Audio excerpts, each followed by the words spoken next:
तो आज तारीख है 14 फरवरी और समय हो रहा है 10:58।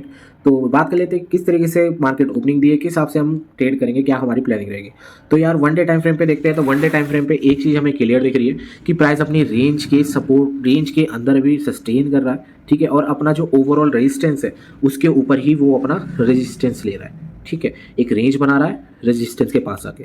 तो वन डे टाइम फ्रेम पे हमें ज़्यादा चीज़ें दिख नहीं रही, सीधा छोटे टाइम फ्रेम पे देखते हैं कि छोटे टाइम फ्रेम पे क्या क्या हो रहा है और हम किस तरीके से वहाँ पे ट्रेड एग्जीक्यूट करेंगे, ठीक है। तो यार छोटे टाइम फ्रेम पे हमें जो चीज़ दिख रही है वो ये है कि प्राइस अपना रेंज के सपोर्ट पे अभी आ रखा है। तो यार सीधे बात करते हैं कि हमारा क्या व्यू, मेरा क्या व्यू है और हम किस तरीके से ट्रेड करेंगे। ओवरऑल व्यू मेरा क्या है। तो यार अगर मैं अपने ओवरऑल व्यू की बात करूं तो वो मेरा अभी भी पॉजिटिव ही है और आज नहीं काफ़ी दिनों से मेरा व्यू जो है पॉजिटिव ही है। मैं सेल नहीं कर रहा, मैं ओनली बाय ही कर रहा हूँ, ठीक है। और मैं बाइंग के ही सेटअप ढूंढ रहा हूँ।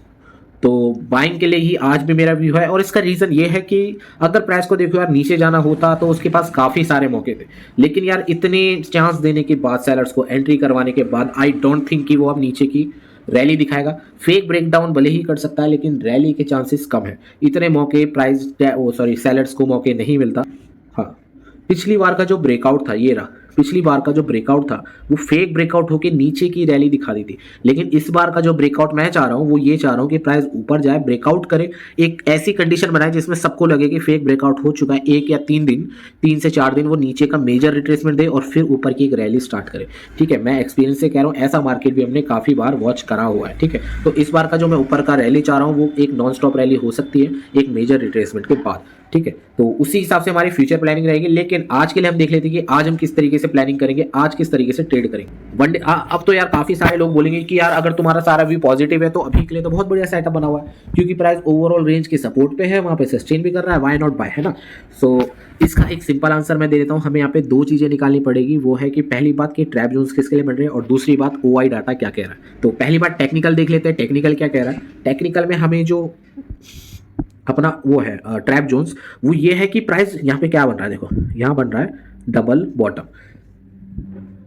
लेकिन अभी आप ठीक ठीक बताना कि डबल बॉटम किस तरीके से बन रहा है, ये भी हमें देखना जरूरी है। हमें अंधे होकर नहीं देखना, हमें ये देखना है डबल बॉटम किस तरीके से बन रहा है। तो यार डबल बॉटम आज गैप अप सॉरी आज ओपनिंग ऊपर की साइड दी, ऊपर एक सस्टेन करा और फिर नीचे की तरफ आया है डबल बॉटम बनाने के लिए।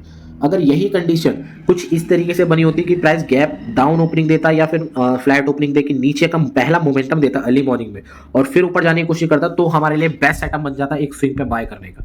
लेकिन अभी प्राइस ने बहुत बेकार सेटअप बना रखा है। किसके लिए ट्रैप जोन बनाया है? बायर्स के लिए ट्रैप जोन बनाया है, क्योंकि बायर्स को यहाँ पे ओनली एक चीज़ दीजिए कि डबल बॉटम दिख रहा है और ओवरऑल सपोर्ट दिख रहा है, इसी में ही बायर्स ट्रैप होते हैं। और सेलर को यहाँ पे घुसने का मौका कितना बढ़िया मिल गया, प्राइस ऊपर ही ओपनिंग दी, उन्हें लेवल मिल गए सेल करने के, सेल सेल सेल।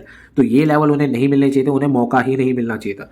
अगर प्राइस यहाँ से मोमेंटम देता उन्हें मौका ही नहीं मिलता, प्राइस नीचे आता उन्हें एक इंपल्सिव ट्रेड लेना पड़ता और फिर वो ट्रैप होते। इस तरीके से प्राइस काम करता है। लेकिन अभी प्राइस ने क्या करा, ऊपर की साइड ओपनिंग दी, सेलर्स को काफ़ी सारे लेवल्स दिए सेल करने के लिए। अब वो सेल ऑन राइस क्रिएट करेंगे और हम जैसे बायर्स जो रिटेल बायर्स होते हैं जो चार्ट देख के ओनली बाय करते हैं, वो सारे के सारे ट्रैप हो जाएंगे इस चीज़ को।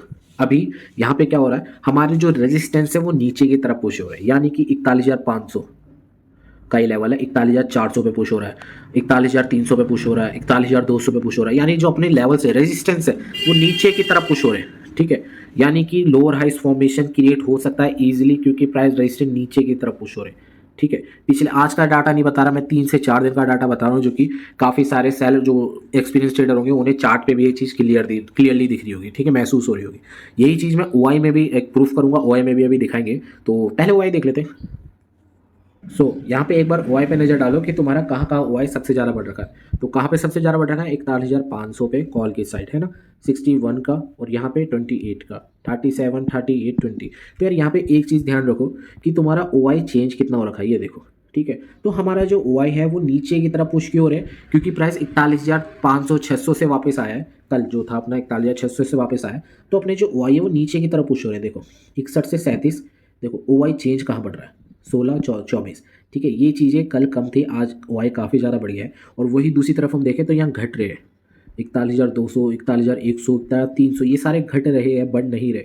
अगर हम कंपेयर भी करें, ठीक है, तो इनका जो ओआई चेंज देखो 12 का, यहाँ पे 11 का, यहाँ पे 3 का, यहाँ पे 8 का, 41,100 पे और 41,000 पे एक जो सपोर्ट है बहुत तगड़े वाला सपोर्ट है। और इन्हीं के बेस पे ही मैं कह रहा हूँ कि एक फेक ब्रेकडाउन भले ही हो सकता है लेकिन प्योर नेगेटिविटी नहीं होगी। इन्हीं दो के बेस पे ये मैं चीज़ कह रहा हूँ, ठीक है।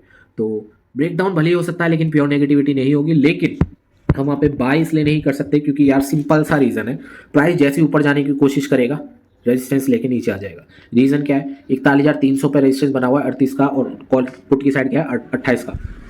कौन सी साइड ज़्यादा है कोई भी बता देगा, कॉल की साइड ज़्यादा है। कॉल सेल कौन करता है, जो नीचे के लिए प्राइस को देखते हैं। तो यार जैसे वो 41,300 पे आएगा, जा जाएगा 350 पे चला जाएगा, जैसे वो 350 पे आएगा नीचे का मूव देगा, है ना। यहाँ पे और सेलर्स घुस जाएंगे, अपनी और क्वांटिटी डाल देंगे। तो यहाँ पे सेलर्स के लिए मौके हो रहे हैं ना। टेक्निकल बेस पे हमें बायर्स के लिए पूरा ट्रैप जोन दिख रहा है और ओवाई हमारा सेलिंग इंडिकेट कर रहा है, यानी सिंपल, यानी वो कॉलर्स के लिए, सॉरी अपने जो बायर्स है उनके लिए ट्रैप जोन है और अपने जो सेलर्स है उनके लिए एक सेटअप है। तो यार सिंपल सा हमारा मेथड है कि रजिस्टेंस नीचे की तरफ पुश हो रहे हैं, ओवरऑल टेक्निकल सपोर्ट पे है। तो यहाँ पे हम बाय किस तरीके से कर सकते हैं, भले ही प्राइस अभी सपोर्ट पे है लेकिन जैसे ऊपर जाएगा वो अपना लोअर हाइज बनाएगा और नीचे की तरफ आ जाएगा और एक ब्रेकडाउन देके अपने सारे बायर्स के एसएल लेके और फिर ऊपर की साइड ईजिली जा सकता है।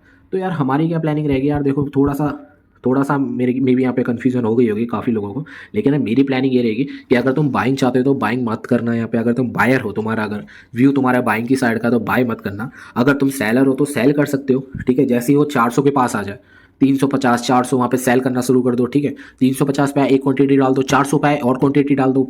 नोट करना मोमेंटम नहीं होना चाहिए। अगर प्राइस एक वीक बनाता है तो 400 पे सेल कर दो, एक वीक बनाता है 350 पे सेल कर दो। इस तरीके से सेल करना है, ईजिली तुम्हें प्रॉफिट हो जाएगा। और जैसे ही ब्रेकडाउन हो हमें बिल्कुल एग्जिट कर जाना है क्योंकि फेक ब्रेकडाउन के बहुत सारे चांसेस है, ठीक है। और बायर्स के लिए तो पता लग गया होगा, बायर्स को बिल्कुल भी एंट्री नहीं करनी अगर तुम बाइंग की साइड हो तो, ठीक है। बायर्स के लिए आज का मार्केट नहीं है, ठीक है। हम बायर्स के लिए एक वो वाला सेटअप यूज़ करेंगे जब ब्रेकडाउन हो चुका होगा और वो फेक ब्रेकडाउन हो रहा होगा, ठीक है। या तो अगर प्राइस ऊपर का मोमेंटम आज दे और फिर ऊपर कल सस्टेन करे, आज तो ट्रेंड नहीं मिलेगा, आज ऊपर कहीं क्लोजिंग दे और उसके बाद अगर नेगेटिव ओपनिंग देता है तो हम वहाँ पे अपना बाय करेंगे, ठीक है। कल के लिए वो सेटअप बनेगा। आज के लिए बाइंग का कोई सेटअप नहीं है। सेलर्स के लिए सेटअप है, जैसे वो यहाँ पे इसका ब्रेकआउट करे, ये अपना 321 का ब्रेकआउट करे और जैसे ही वो वहाँ पे अपना विक बनाएंगे, मोमेंटम दे, वहाँ पे सेल करना शुरू कर दो। 350 400 सारे हमारे लिए रेजिस्टेंट जोन है, ठीक है। वहाँ से ईजिली हमें एक नीचे का मोमेंटम मिलेगा और ब्रेकडाउन होते ही हमें वहाँ से एग्जिट हो जाना है 150 का, जैसे क्योंकि ये सारे सपोर्ट लेवल है नीचे। 41,100 भी हमारा सपोर्ट लेवल है, तो 41,150 में निकल जाओ, ठीक है। तो यार इस तरीके से प्लानिंग रहेगी एज अ बायर, ठीक है। हम वहाँ पे ट्रेड आज एग्जीक्यूट नहीं कर सकते, लेकिन अगर तुम सेल करना चाहते हो, तुम्हारा अगर व्यू सेलिंग का है तो बेस्ट सिनेरियो है, बेस्ट सेटअप है। मैं सेल नहीं कर पाऊंगा क्योंकि मेरा आज व्यू जो है पॉजिटिव था, ठीक है। बाकी देखते क्या होता है। आज के लिए that's all, I think I am done for the day.